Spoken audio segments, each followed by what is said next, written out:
like my adoptive name of the event, the SmackDown. I think it's got a ring to it.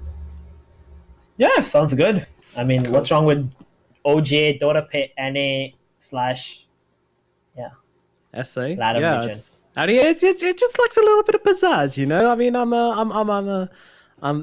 like a bit of flash, a bit of shine. You know, I'm a simple man. I like the fancy stuff. But yeah, we're getting straight in. We don't want to messing around for this one. Quincy Crew versus Beast Coast. We are too excited to mess around with anything else. We're getting straight into the draft of this game, and I mean. Quincy Crew, Quincy Coast. I guess that would be like if they kind of formed like a relationship, like celebrities do. But Quincy Crew, definitely the favorites. I mean, they're the favorites in every NA game right now. These guys are just smashing heads, taking names, getting body counts high.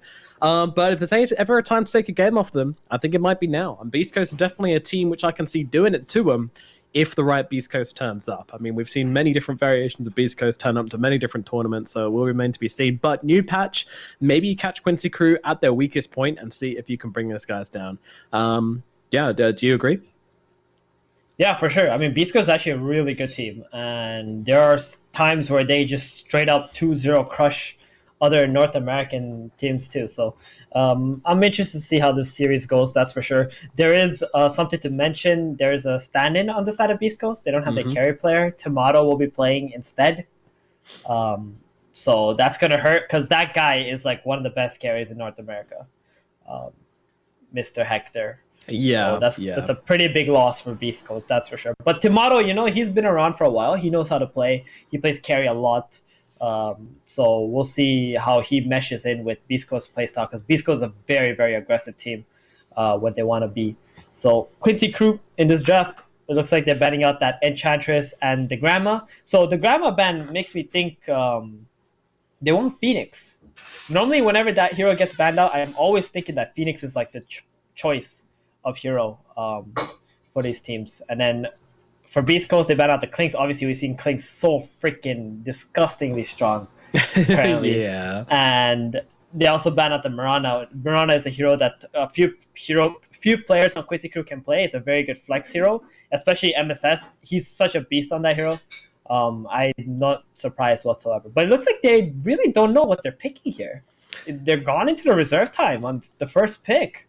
It's unusual, isn't it? But yeah, they're going to Oh, try and steal the Phoenix from Quincy Crew here. that's So good. that's no surprise, to be honest. But yeah, as you mentioned, the Yep. Murana ban, I think, is a important one to mention. Like, you have to ban Murana versus Quincy Crew. Everybody does it, and for good reason, because, they're just a beast on this hero. Yeah, and the Phoenix pick is very solid, strong team fighter. Can be played at the 5 or the 4, even the 3. We've seen that as well. And then Quincy Crew banning out the Cookie Grandma, like it just made so much sense to just try to take that Phoenix away. Yeah. So Quincy Crew don't get it. And now Quincy Crew have to figure out what they are going to pick to try and deal with this Phoenix. And the Marana ban too, right? That's another hero that kills Egg very easily. So True, true. both of Yeah, these you teams sneak playing that for one that in there, hard. haven't you? Yeah, these guys, by the way, in the past 3 months, they've played Murana 9 times. Guess how many times they have lost on this hero over the last 3 months? Quincy Crew? Yeah. Probably 0. Yeah, I absolutely imagine right. they've lost They haven't zero lost with times. Murana in the last 3 months. It's pretty insane. Yeah, yeah, they're Nine and really good zero. with it. It's crazy. And the other one, Mm-hmm. interestingly, is Void Spirit, which they pick up a lot and have a really good win rate with. That is their most picked hero of the past 3 months, and that is 13-2. So interesting to see the Quincy Crew. I mean, the thing They about might be Quincy wanting to take it Crew, up. the thing about Quincy Crew and NA is like they just destroy everybody, True, true. Their right? stats are pretty skewed So because they don't really lose much. But yeah, still, exactly. They just rarely lose. So to be whatever fair, heroes their they're Nature's picking. Prophet stats are pretty bad. 8 and 6 for a team which beats everybody. Psh. Mm-hmm. Yeah, I mean, I can see that because Nature's Prophet is kind of like a split pushing hero. Doesn't really want to team fight a lot. And Quincy Crew is really good at like team fighting and being together and enabling each other during the laning stage and stuff like that. Yeah. But this NP could be a position 5 NP. I can definitely see SVG playing this hero. I was thinking they might have gone a route of like Grimstroke or something because they've done that recently, but instead they go for the NP. Let's see how this plays out. And Beast Coast going for the double birds. Damn, Winter The Wyvern Phoenix. Firebird and the Icebird. Yeah, it's a pretty good combo in the team fights. They provide a lot of team fight potential. Wyvern ulti, stun some people. Phoenix egg while the ult's going off. then they just set up so well. Or if somebody goes to try and kill the egg, then you can just Wyvern ulti that hero. So pretty decent against NP as well to be able to clear off the trends, even ult him when he's trying to split push. Your teammates can TP in and try to kill the Nature's Prophet. So not bad. I like it. The only thing I don't like is if both of these two are the supports, then you're not going to have that melee support hero that can just keep running into the opponent jungle and poking at you, or providing some vision, things like that. Yeah. I mean, you get a little bit of that with like Dive and with Arctic Burn, but yeah, for sure, you don't have the frontlining you quite like right now in a support duo. But nevertheless, still going to be pretty damn strong. And now they grab that Void Spirit on Quincy Crew. No surprises here. A very well telegraphed pick. And that's going to complete the first phase of drafting. So now we get 3 bans. I love it. Void Spirit, this hero is so perfect because he can play in multiple roles. He has stuns, he has wave clear, he has escape tools. He's so flexible in terms of whether he needs to just farm or gank, right? Utilizes Bottle very well. For me, Void is just like a little bit better version of Ember Spirit, pretty much. And Ember has just been nerfed a few too many times already by now, right? Because it was so dominant not too long ago. And Void Spirit is just going to take over his role in that. Also, you don't do a ton of damage to your own team, which is always nice. Not a great egg killer, though, to be said. Although I'm pretty sure if you buy drums, you are a great egg killer in Void Spirit. You can just astral step in and murder that egg, anyways, as we saw. Yeah, I'm not sure he's gonna do that. No, okay. I was wondering if we got some kind of new meta stuff where everyone just buys drums into Phoenix and then he doesn't get to play Dota anymore. But maybe I'm clutching at straws here. Well, I'm sure someone on Quincy is 100% going to buy drums, right? I just don't think it's going to be the Void Spirit. Because the Void Spirit always wants to go for like this Yules or Aghanims right away. You want more control, right? Yeah. The drums is not going to benefit him that much. But another hero, though, might. Like a carry hero, maybe even this Nature's Prophet, if it's like a position 5, could buy drums if he needs to. That's for sure. Let's see. So bans out going to be the Morphling and the Earth Spirit by the side of Beast Coast. Meanwhile, Quincy Crew, they get rid of the Queen of Pain and the Ember Spirit. Makes a lot of sense. Ember versus Void's a weird matchup. Like, it seems to go one way or the other. Usually it's a little bit Void Spirit favored in my experience, but I didn't want to play into it regardless. It's just good versus the Prophet. Did you know that Quinn does not play Queen of Pain? I did not know that. Oh, he just flat out doesn't touch the hero? He just doesn't touch the hero anymore. I think he's played it before, but figured that it just wasn't his cup of tea. And even though it was like an amazing hero, they just banned it every game instead. He's like a Catholic, and he's like, "Oh no, it's too much skin, too much sin there for me. I'm not going anywhere near that. I'm a good boy." I think he just doesn't like it, or doesn't really, figure it's good for his playstyle or something. Although his playstyle is so heavily surrounded by, like taking runes and helping side lanes and such, it's weird that he doesn't play the Queen of Pain, but he just doesn't like it. I see him play a lot of like melee mid laners, right? That's just his thing, I think. Yeah, he loves his Ember. He plays Void Spirit. He plays like these Dragon Knights, Kunkka, these kind of heroes all the time. True. Yeah, it's definitely a favorite. And also, I'm wondering if we're going to see more Razor now. I mean, I feel like removing Razor's passive was just super brutal. I'm not really sure we're going to see much of him anymore. So, but the static link change is nice. He just doesn't provide anything for your team. Yeah, true.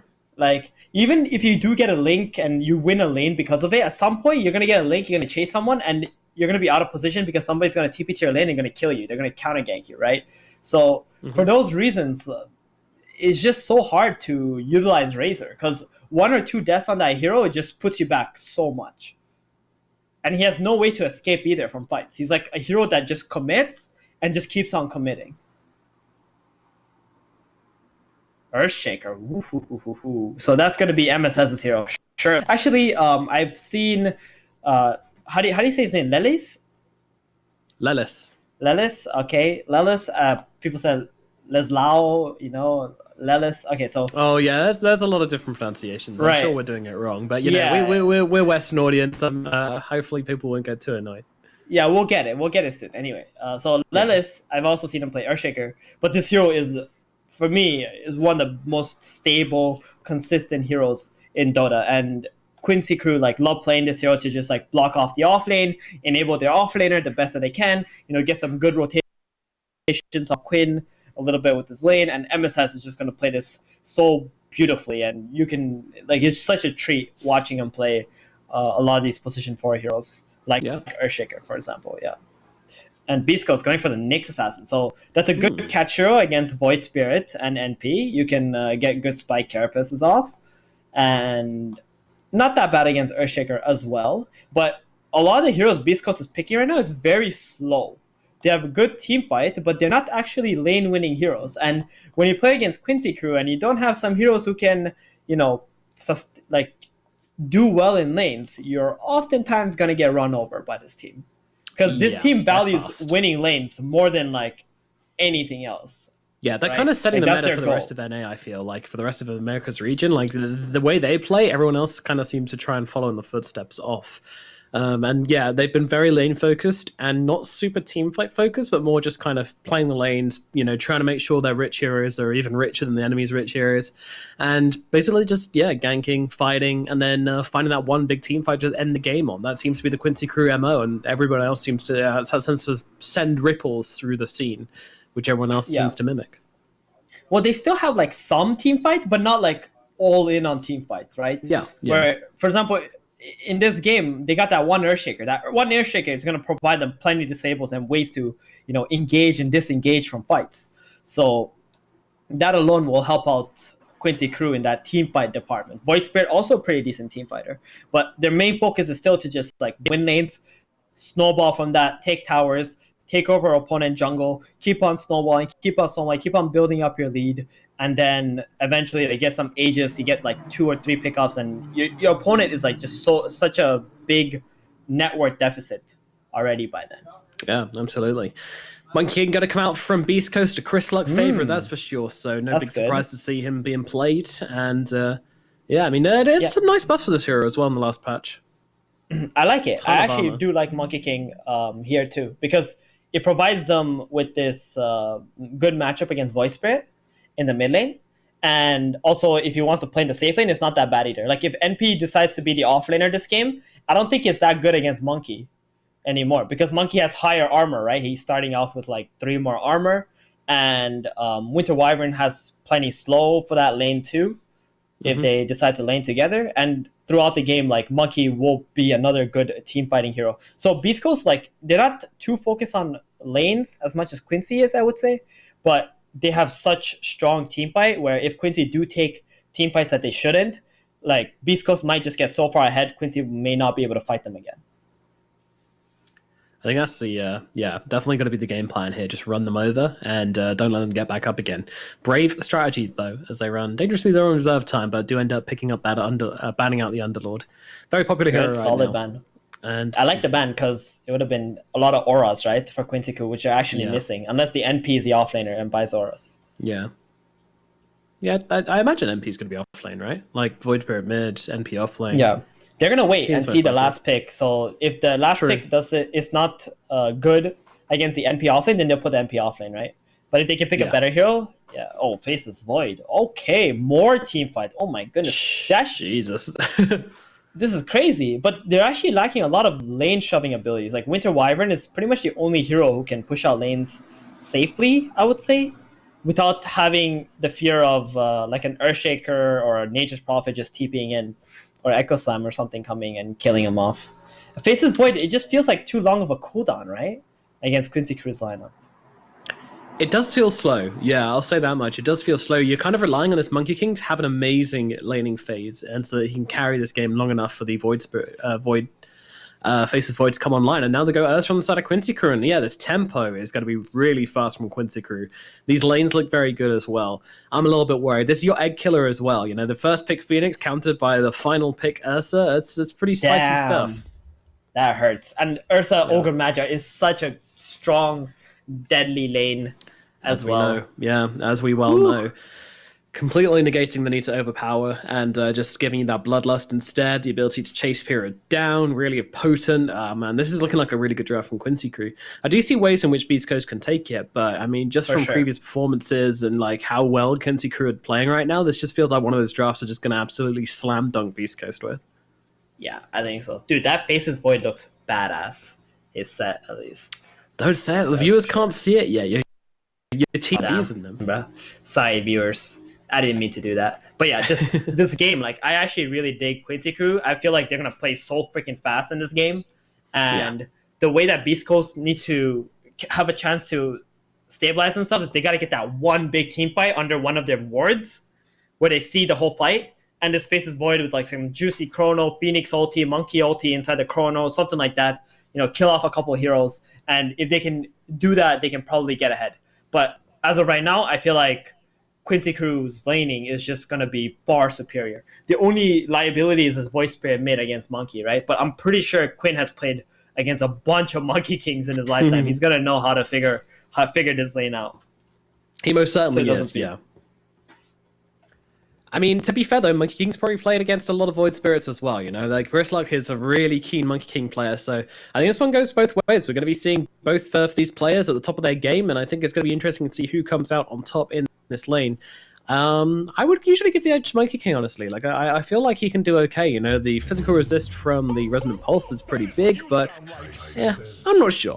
Alrighty, guys, let's get into it. Game number 1 of this best of 3 series, Beast Coast versus Quincy Crew, starting right now here at the Dota Pit NASA region.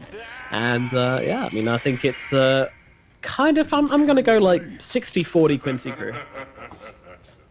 Okay, that's fair. I'll go 70-30 Quincy Crew. Okay. But so I guess we're both on Quincy Crew's side, huh? Yeah, me just about. I've got one sub pending for the chat after my incorrect prediction in the last series. Chris Luck coming out. They want these. There's no point anymore, guys. They're not worth anything. Look, 8 gold. That's what a worthless treant. Hey man, that was all about the XP. That's what they were looking for. They got that. They got to get that sliver of 4 experience. 4 experience. Oh man, that's gonna make all the difference. How do you win mid when the enemy rocks up to lane with 4 experience? What if 4 experience is the reason why you hit that level up, right? And you turn to fight. You never know. You can't argue with that logic, right? You can't argue with that logic. I think I can, but I'm just not gonna. Meanwhile, on the top lane, the Nick Assassin forced out by Mizyor Yawa and Mizyor FSVG. He's still scuttling though. He's still looking. He's hungry for a bounty steal here, and he might well just get one off Yawa. Let's see. Yawa trying to get the blocks in, but Schofield's gonna have the stun. He's got the impale. Yawa just stutters himself into the bounty rune instead. That was beautiful. Ah, voice line from SS. He must have done very well in his Hagadim's Labyrinth thing. What voice line? Bok, bok, bok. That's what you sound like. Oh, really? That's from Hagadim's the voice. Oh, I didn't know that. Oh, that's cool. So double fissure blocks coming from the bottom lane. Oh boy, that's a Phoenix actually. So they're gonna go with the aggro tri-lane into the Ursa. Now the Ursa is not gonna do too hot in this lane. I think he's actually really weak in the first 2 levels. Yeah, they really need SVG just to be like the frontline ogre and just kind of absorb everything. But I still don't think that's going to give you like the space he needs to actually get CS here. So there needs to be some kind of shenanigans going on with the creep waves here. But Schofield's just going to run over and body block the pull camp. You know, this is really straightforward for him to do this. Career, all good. It's just playing it. He's just playing around with it. Meanwhile, Whisper, again, taking some harass in the bottom lane. No surprise here, but not really too much he can do in this bottom lane. Although he's going to get blocked in, actually, by MSS. And with all these creeps attacking him, he's actually going to have to do the 2mm Icarus dive over the wall. I mean, he's good, though. He's going to get his level up here. There's no really any kill potential on this Phoenix either, so he's pretty happy with that. The trade-off is NP is going to get free farm in this bottom lane, but Ursa is not going to get free farm top lane. Yeah, I think that's the biggest. I'm getting a lot of pressure on him. Oh my goodness. Feels bad, man. This Ursa. Yeah, they're throwing spells in his direction. It's pretty funny. Although Void will miss that range creep. Doesn't feel too great.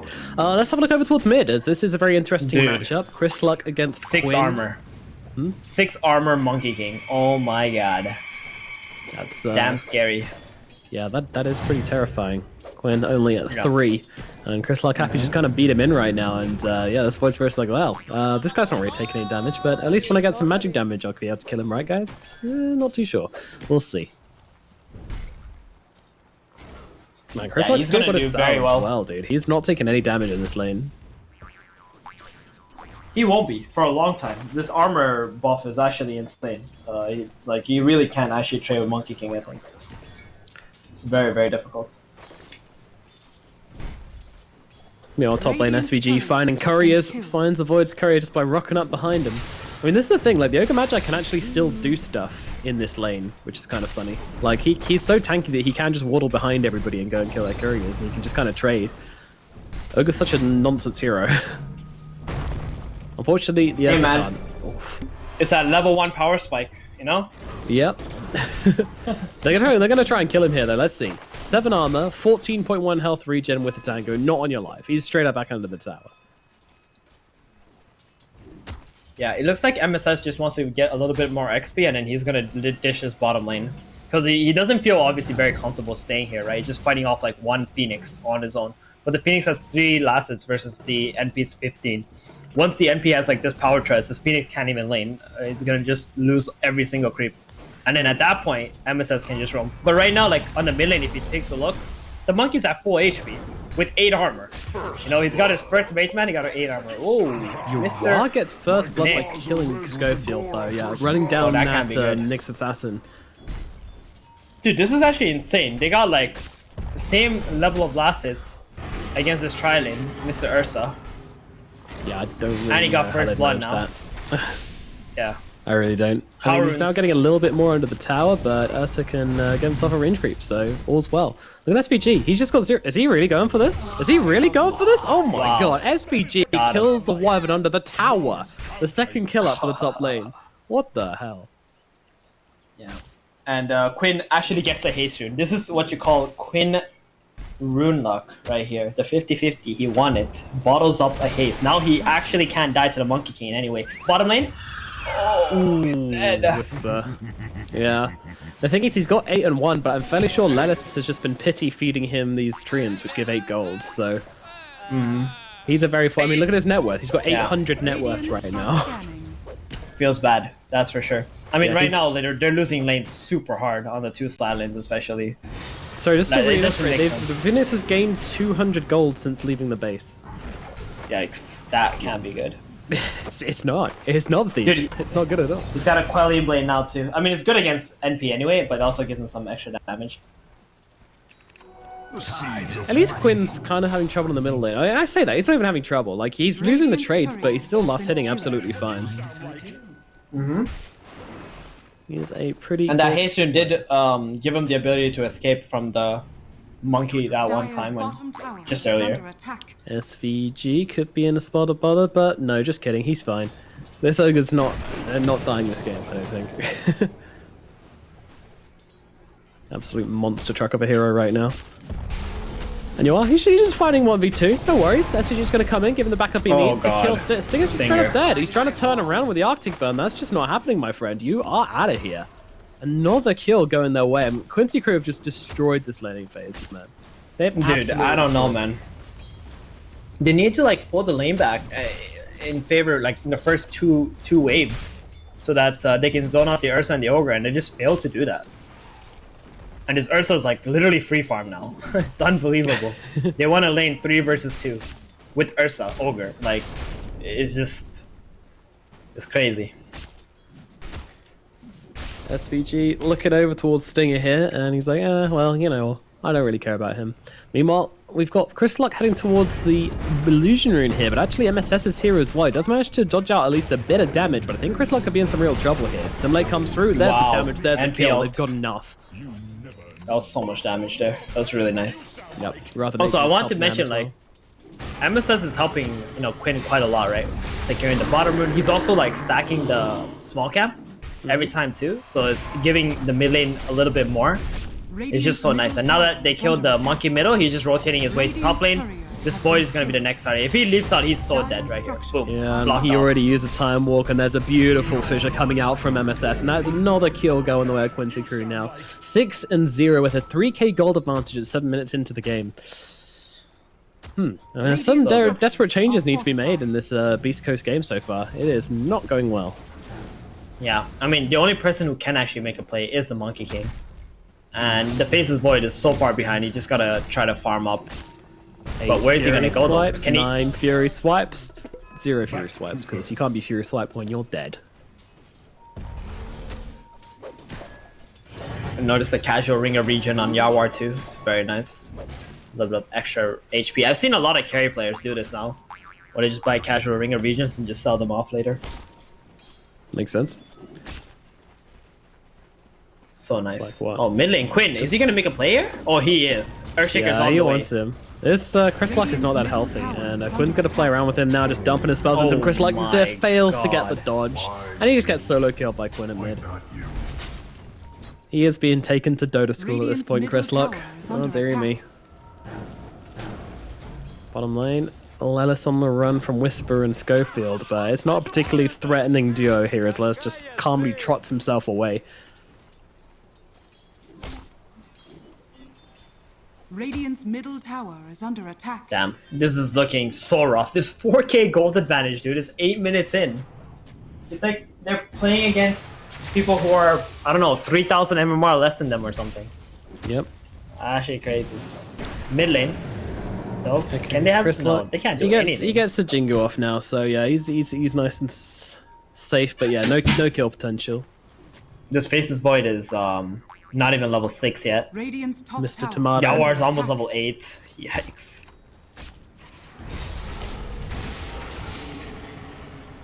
I mean, Yawar's 7 and the Void is 5. I mean, I realize that's the result of going into a tri-lane, but he doesn't even have the farm to make up for it. Now the damage coming through into the Void here, and Quinn jumps in just to scoop up that kill. The Void is dead. Oh my god. Make it stop. Things are looking real grim, man. Things are looking real grim. Dude, I think, do you think it's possible to win a game without even dying once here? Win a game without dying? Oh, right, and the entire team? Sure, it's happened before, yeah. Actually, I think I've only done that once. Not in a pub, but like in an official. It was against, that was a long time ago though. It was against LGD. But, you know, you don't see that often. Like, two pro teams playing against each other and one team has like 0 deaths. Let's not look at that hero. It's able. Ogre's not easy to kill, attack. Shaker's not easy to kill, Prophet's not easy to kill, Earth's not easy to kill, and Void Spirit's not easy to kill, so it could very much be the game, but you know, they do have a chrono though. If they throw everything at one hero, it's possible. Yeah, I mean, we talked about that team fight, yeah, they might be able to get a couple of kills if a really good team fight comes out with all their ultimates, but I mean, yeah, this game is just super downhill right now. Monkey King getting caught out a little bit here, Quinn up to the high ground. He showed a bit of respect here, actually. He's realizing that they are actually quite strong when they are together. These ultimates starting to come up, they're starting to hit their level 6, and that needs to be respected.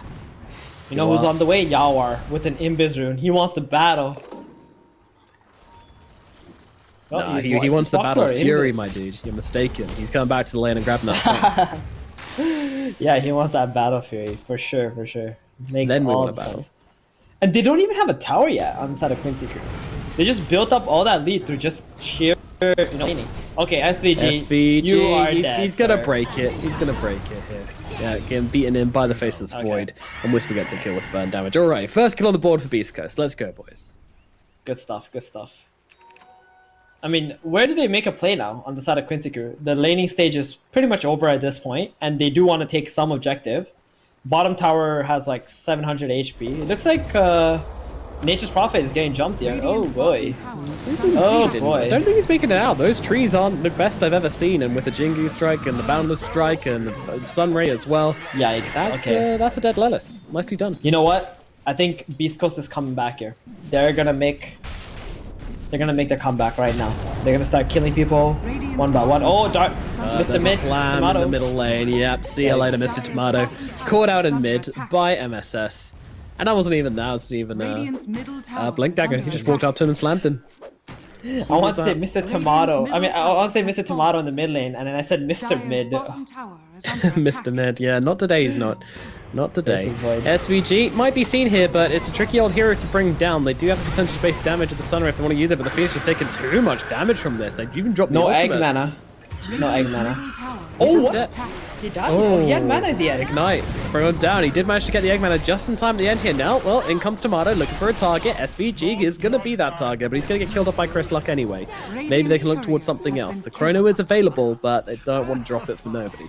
Quinn would be a great target, but it doesn't seem like they... Oh, no. Lelis, buddy. What are you doing here? He's lost in the woods. That's a lot of XP and gold going the way of Beast Coast. He is like super high net worth. It's very nice for him. 2 deaths in a row for him. I mean, Chris Luck kind of starting to get himself on the board a little bit here, so could actually be a factor in this game still. For sure. I think so too. I think he's going to be roaming around and trying to pick up these guys who are just playing on their own. And here comes up the pings from QC. They're like, guys, can we just go bottom and take this tower? He's actually just going to send the trance in. That tower's going to die just in a trance, it looks like.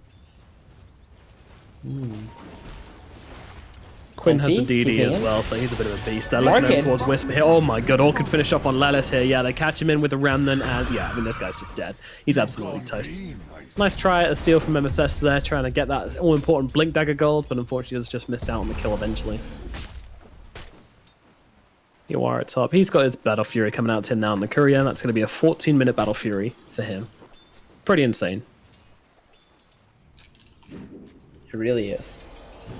He's going to be farming so freaking fast now. Don't know, man. This face is void. He's not having a good game. Wait, did he even use a Chrono yet? I haven't seen a Chrono yet. Okay. Just I've been looking pretty to make carefully, sure. and I've seen no Chrono.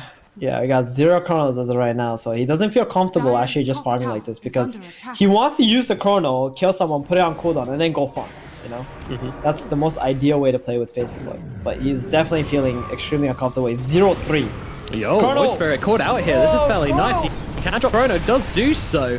Waits a couple of seconds, but yep, the Chrono comes down regardless. And they will that was like so scary. What? He almost let that Void get away, right? Really? Yeah, I'm fairly sure that Void could have gotten away. I think he 100% should have got away. I think he hesitated on Quinn there. Sometimes believing you've been chronoed is just as good as actually being chronoed. Yeah, he thought he was dead for sure, and then like exactly because Tomato definitely was hesitating hella hard. SVG. Stunned up. Yikes. There's a bit of chain feed from Quincy crew here. These guys might actually be in with a shot now. This is pretty sloppy, guys. For sure. I don't imagine running in that area is a very good idea. That's for sure. I think Quincy crew were expecting Beast Coast to run to the top lane and try to take that tower, but Beast Coast is just trying to defend their own jungle. But this is not like the best way for Beast Coast to build net worth, right? It's just a good way to get some kills, maybe on some supports or something who are trying to plant vision deep in their jungle. I like that word that SVG planted right here. You see that? Yeah. Where I'm pinging? That's a really nice word. I'm not sure. We'll see in like 40 seconds. I think it doesn't block the camp, but it's hard to say. We'll see soon at 16 minutes. So with the Battle Fury heading into the Sanjin Yasha, once that Stardust Resistance build, not remotely surprising. Since I've been favoring this build a hell of a lot recently. Ooh. Orchid Monkey King. Interesting. Not something I've seen before. Interesting, yeah. I haven't seen that either. I mean, to be honest, I haven't this seen is going to ruin Quinn's life. If they get Quinn, he's dead. Yeah, there's the sun's coming down. He's out of here. Yikes. See you later, buddy. Nobody expects the Orchid Monkey King. Dude, Nyx is so good against this Void Spirit right now. Yeah, every time he posts a simulation, he's like, oh, that's a kill. And now they found the Ogre as well. SVG getting himself blasted down by the Sun Ray. In comes Chris Luck. The big guns are here. SVG, though, still on the run, but does get himself killed off by the Monkey King. You're right. It's a chain feed. It is. Chain feeds are coming out. The train is leaving the station, and now they're looking towards Lelis as well. Chris Luck is just not stopping right now. Silence comes out. Boundless Strike as well. Stay getting to the other side of him right now. The counter silence into him to stop him getting away, and it will be successful. TP comes off, and the Nature's Prophet makes his way out of there. MSS, he's got the Blink Slam, but they know about it. They very, very much know about this, and they're being very, very careful. Keeping themselves at a distance. Maybe they can find somewhere else. Meanwhile, Scalefield's going to get killed off somewhere else by the Void Spirit. That's over at mid. I mean, that's just a bit of a vengeance there from Quinn. He's pretty fed up with this. Nick Sesson constantly getting killed down the bottom. Not like this. This is a bear in Oh my trouble. God, Can't balance. use the Enrage because the Orchid. Wow. A beautiful pickup, but now the Chronosphere catching MSS out on the side as well, getting it the +1. Crystal comes in, bonks him on the head, puts him in the grave, and man, so many kills. What is this? Yo, this is so bad for Quincy crew because they're getting to a point where they might not be able to team fight at this rate.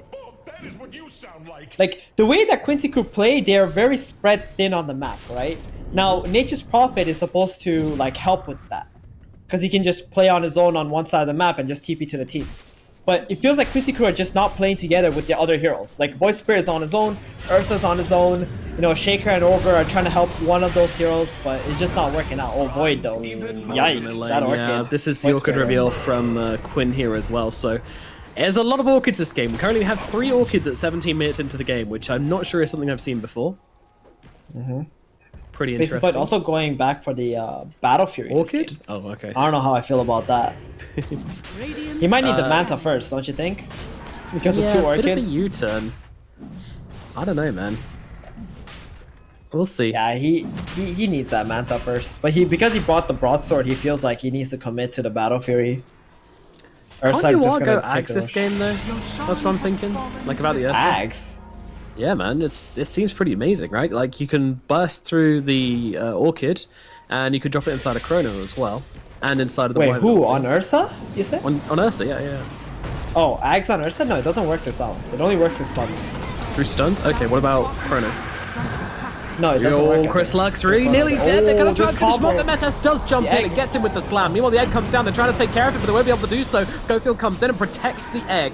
They will get it off. Meanwhile, oh god, Stinger pinned in the trees, and it's not dead yet. Okay, Dust from Last makes it happen. Meanwhile, they will be backing themselves out. Beast Coast, they get themselves a pretty messy fight there and end up losing their Monkey King. Not at all what they were looking for there at all. In fact, I'm not actually sure why they came up to that. Dire's bottom tower. They would go top so they can put some pressure and maybe try to take the top tower, but then the Monkey also didn't have ulti. It just really didn't play out in their favor. But now that they have Aegis, I feel like Quincy crew feel very confident that the Ursa just can't die, right, to like a Chrono or something anymore. Yeah, it's a really nice So- item tap. That's the face it's void. Any team with big cooldowns, it's really good to have this Aegis.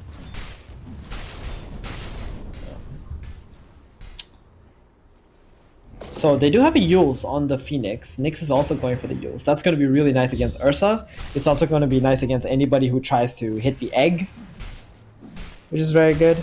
I don't know. Like even though they're up 7k on Quincy crew, I don't feel like Beast Coast is super far behind. The only problem is the Void's farm. I think the Void's farm is kind of lacking at the moment. Other than that, It's not. I mean, that's the problem with this Yasha first build, right? Is that you don't actually farm. Like you just kind of. Radiant structures. I don't are know what it does fortified. really. You can get away with it on Illusion Heroes because they've already got a farming inbuilt into them, but Void doesn't. So I like the fact he's taking Ancients. That's one way to make it work, but yeah, it's still really bad. yeah, he's gonna actually commit to the Battle Fury before he gets the Manta. So that's gonna be a. It could be hard if he takes any team fights and he gets Orchided out, but he won't be able to remove it in any way. But he feels confident that his team can cover him right now. And here comes the smoke. They're gonna bring 5 heroes down to the bottom lane, fight with the Ursa. They're not gonna be able to get that 20-minute outpost if they win the fight and take the tower or something, but that's okay. At least if they win a fight, that's gonna be good. They want to utilize his Aegis. Yeah. Keep pressure. They're dangling you boy. and they jump immediately onto the backlines. Maybe they find themselves an assassin, but he's got that own mules out onto himself. It's doing quite a lot of work. Meanwhile, in goes the Winter Curse. But now the Chrono Bears comes down. That's Good a pretty Chrono. good Chrono. They've got the egg on top of it as well. Do they have the damage though? They're struggling to even get through Lelis here, and he's going to pop that Essence Ring to keep himself alive. my Duxie God, just son. pushing into him. They will finally bring him down. Lelis and SVG have either dead. MSS going to go down as well, but Stinger in response. And now Noir fighting in the front line. He has that Aegis along with Quinn here, but it's looking pretty desperate for the side of Quincy crew. They're going to lose their Ursa as well. Quinn on the run. I think this Aegis might be going to waste here. Maybe. No, they don't want to try anything here. Quinn's just out, and it looks like Yua's going to go down as well. Wow, that is a huge turnaround fight here from Beast Coast as they find it yet again. Oh A great my Chrono looking God. down too, and the Monkey King just going to work. Oh my goodness, I actually think Beast Coast is gonna do it, dude. This is crazy. Because their lineup is just gonna scale much better in this game. So this last fight, what happened was the Monkey dropped the ulti, then there was a curse, and then when the egg came out, Quincy crew needed to walk around the Monkey King ult to get to the egg, right? And it just Yep. took so long that the egg just popped and stunned everybody. Yeah. And the Nyx even had an impale and he couldn't really use it because he got stunned up, but still, like, there's so many ways that they can protect this egg that the Phoenix is just so effective. Oh, no, bottom again. Not How like many this. times? The Nyx, How many dude. times? This Nyx assassin into the Void Spirit. I mean, this hero has to be considered a hard counter because he's just ruining his game right now. Dude, Michael Schofield is doing it. He's got Quinn's number. He has. He has. He's bullying the guy. Absolutely bullying the guy. Crazy. I mean, look at Monkey's net worth. He's gonna surpass the Ursa pretty soon at this rate. Yeah. He's getting so many kills. He's played so well on this Monkey King, honestly. He's got a BKB ready now too, so the Orchids are not gonna be effective on him. SVG is hanging out, looking with his invis. He's like, yo, NP, yo, we're gonna get this guy. Get ready. Earthshaker also has a blink. Yeah, he does have a BKB. Don't do it, on Chris Chris Luck. Luck though. He's Oh, got a BKB. Should be okay. Oh, Jumps so now straight fast. back up to the trees. Dude, this is like making my heart beat like crazy. You know, is he gonna get echoed? What's gonna happen? Yeah. I feel like the best way for them to catch him is if MSS pre-clicks a Fissure when you hear the when you hear the tree dance like jump down. Like he needs to pre-click the Fissure. Yeah. And then they can start it. Otherwise, it's just too 'Cause if quick he- to get back up to the tree. Yeah, because they could kill him even if he has BKB. If they Fissure him, then they blink in, Echo, Enchant Totem, Ogre Stun. NP will already be there by then and just right click and kill him. Like he will die to that combo. Sure enough. Yeah, it's not easy. Let's see. But Dire's top tower look at is his under armor, dude. attack. 15 plus 8. It's a lot of armor too on Monkey, actually. Radiant Very are tanky scanning. hero. Pretty beefed. Pretty So- beefed. What's Face's Void up to? Is it in the trees, in the woods, hanging out, waiting for Dire's somebody to top show up? tower is under They see the attack. Ursa bottom now, so they're able to just go out and take the tower. They thought maybe they were smoking up on Quincy Crew's side, but Quincy Crew has placed a bunch of sentries bottom. They really want to deward this jungle. They want to control this area, get Dire's it top tier tower 2 so they has can fallen. take the outpost. At least have 30-minute outpost if possible. Tomato had to go for the Battle Fury because he's got the Radiant's cosmetic. bottom You know, tower is if under you've got the attack. Battle Fury cosmetic, you gotta go for the item. Yeah, keep it Radiant's canon. you're bottom not. tower has Yeah. fallen. Dire's Oh top wait, he's tower going for is under SNY, attack. not a Manta. Huh. All right. Stars Against resistance, double, boys. Dire's middle against tower double is under Orchids. attack. Interesting. Yeah, I do disagree, but we'll see how it works out for him. If he can get the Satanic eventually, then it's gonna look pretty Yeah, good. if he gets Satanic, it's fine. That's true. I mean, I guess it kind of makes sense because he's playing against Earthshaker, so he wants SNY Satanic, right? So he's really relying on his team's team fight potential. That even if he does get Orchided, it won't even matter. Dire's top tower is under attack. My God, Quincy Crew has lost net worth from the time that they were ahead 4K 8 minutes in. They're below Yeah. that marker now, 25 minutes in. Yeah, I mean it's Things are a looking pretty violent game for Quincy Crew. You know, a bit of wake up call that they just. And the thing is, they knew they were getting sloppy as well. You know, it wasn't a game where they were like feeling out of control. I think they just kind of let the ball drop a little bit and end up chain feeding, and they're like, oh, whoops, we are in a bad situation. But Beast Coast, I mean, full credit to them, they've turned this game around excellently. They do find Schofield now, trying to find himself some couriers, and he gets killed off. So what happened to Void Spirit? He had a staff and now he's going back for the BKB? He realizes he can't go for this like Yules or Ags or whatever. He has to Yeah, go it's one of straight those to the games where BKB. you're like, oh, you'll be enough, I'll be fine. And then you get like 20 minutes, 25 minutes in the game, Yeah. die 20 billion times to the next assassin, you're like, hey, I'm going to get a BKB, guys. Probably Stinger. being shouted at by a He's got teammate. Yeah, Oh, no, Stinger's in a lot of trouble. he can't sprout him because he's going to fly over it with Arctic Burn, so it's kind of awkward. But you are still chasing. You are a hungry bear, but he Oh, it's unfortunately not goes to bad. remain hungry. Phoenix going for this one Oh, right now. no. Corridor comes down, landing onto two. There's going to be MSS dead straight out of the way, and a gem as well on the deck, and they'll look forward towards SPG as well. 2 clean kills for the side of Beast Coast, and once again, a violent overextension from Quincy Crew catches them out. That's crazy. Why was he doing that? They didn't even have wards on that hill. Yeah. That was very, very awkward. It's like this entire game, Beast Coast has been protecting their safe lane or their jungle like crazy, right? They just want to take every fight they possibly can, and it's actually working out for Quincy Crew. I think Quincy Crew is really surprised by the fact that Beast Coast is not playing around the top lane, and they're actually protecting the bottom jungle area. This is just not natural for them, like the response Beast Coast is giving in this kind of game. But it works out. It actually just works out because their heroes are able to team fight, where Quincy Crew's heroes are not that good at team fighting, especially if they don't have vision of the opponent. Walk it out onto SVG, stop that stun. Chris Luck just running him down right now, but he's going to get awkward up himself, but he's got the BKB should he need to use it here. Let's TPing into this one. I don't think he knows about the BKB. I mean, surely he wouldn't do this, but to be honest, he's absolutely fine. So he's happy to be on the front lines right now, and they break down his tree. Monkey King might be vulnerable right now, but yes, I can't get on top of him because he gets used up here. And Chris Luck could just turn around with the ultimate here. I don't think Yuan wants to sit inside this one, so he's going to run himself away. But he doesn't have to put the ultimate for this one either, so it's all good for the time being. Meanwhile, Winter's Curse gets used onto the Nature's Prophet, just keep him still, but they're still looking to try and fight this one. Echo Slime comes down for the Faceless Void. Can they bring it down? No, because there's a 3-man stun from Schofield, saving the Void. Cold Embrace comes out, Egg on top of it as well. Beast Coast might actually be turning this one around. Another Yul's going to stop the bear from killing the Egg. Meanwhile, MSS is dead on the sideline. Yuan can't get it up the cliff, and he's going to get mauled apart by the Faceless Void. They're looking forward to Quinn now as well. The Void Spirit's on the run. The Orchid's going to run out in just about a second here. Can they finish the job onto him? I think probably not, because he's got no mobility spells. Never mind. Quinn's going to get thrown in the dumpster. SVG trying to get himself away, but Chris Luck and the rest of the boys coming up the high ground here. They do know their limits, and they aren't going to jump this high ground right now. But Jesus, this was a slaughter from Beast Coast. They don't look like they can win a lot. They can't. Sorry, they don't look like they can lose a fight on Beast Coast. That's just they can't. Everything. I'm sorry, but they just straight up can't. They're gonna have 3 halberds. So the Faceless Void went for the SNY, then he split it for the Manta, and now I actually think he's gonna go a halberd also. Oh yeah, on dude. the Faceless Void. Then the Monkey. Monkey has a halberd now. Phoenix has a halberd. So this Ursa, he's fighting against like 2 Yules, 3 halberds, and Winter Wyvern. What does he do? Pass. I do not know. I mean, this is insane by Beast Coast. I'm actually so impressed with the way that they've been playing in this game. It's not Like, just like the mechanics, so but the mental fortitude, just to be like, you know what, guys, we're 10-0 right now. It's okay. We just need to fight them. Like, we just need to hit our levels. It's all good. And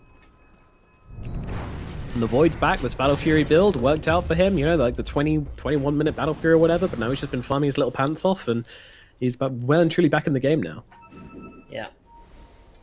MSS also not having a very good game now after he got his blink, I think. He hasn't found any good engagements or any good team fights. It feels like every clash, the Monkey is starting or Nyx is starting the fight or the Egg is already there. And when that happens, like, you really don't have super high impact with your Earthshaker. It's very difficult to land big Echo Slams in this game with all these ultimates down, you know. Lots of blink cancelling as well. Oh, okay. They got the outpost back, so QC not gonna get the outpost. Dire's middle tower is I mean, the biggest Stinger looking for something here. He's got the no. Winter's Curse. He's going to throw it down onto SVG and the Void Spirit. However, there is a stun on the sidelines from MSS. He's actually going to jump in with the Echo Slam to try and turn this one around. Have they got one? Well, they're going to bring down the Wyvern, but in comes a Chrono Spear. Just landing onto SVG though. MSS still on the sidelines here. Forces out the Phoenix ultimate. Meanwhile, they're going to lose SVG and Schofield. They'll trade right now, but Chris Luck's just beating into Quinn. He's going to lose his life, and they'll find Les on the sidelines as well. And Yawar, he's not interested, has an Invis Rune, not going to turn up to this one. He knows what's lost is lost, and he gives up. And now it's just going to be MSS dead all by himself. Yikes. I mean, this is also another... I thought this was the best possible fight for QC, right? Like, they bait out the Wyvern and the Nyx, and then the Void literally chronos his entire team instead of the opponent. And he still lost the fight because of the Egg coming out. Even that. Dude, this Phoenix is level 20. He's got that level 3 ulti. Like, they actually just can't kill anything anymore. And on top of that, I think the biggest loss in this game for QC was actually the gem. The fact that they bought an early gem and they literally lost it like 1 minute later has cost them so much. Yeah, and then you put on the Phoenix, this guy can de-ward like nobody's business. It's brutal. Yeah, this game is looking real grim. Beast Coast now up 2,000 gold. I'm gonna be honest with you. I'm lacking of ideas of how QC can take team fights now, because Beast Coast, they're not like splitting up anymore. They're just staying together near each other. They're playing on 2 lanes instead of 3 lanes, and they're just like trying to take whatever engagements they can when their cooldowns are up. It's been mechanical. It really has. It's a kind of masterclass on how to use your ultimates to turn around a game, I think, is the title of this match here. You've got yourselves these 3 huge ultimates in the Wyvern, the Faceless Void, and in the Phoenix, and each one is just being used really well to kind of make space for each other and make these guys come back into the game and win every team fight. It's beautiful. Really doesn't feel like there's much left in the tank for Quincy crew. I think they've... Oh, here we go. Nyx. But there's another team fight though. There's a Chrono.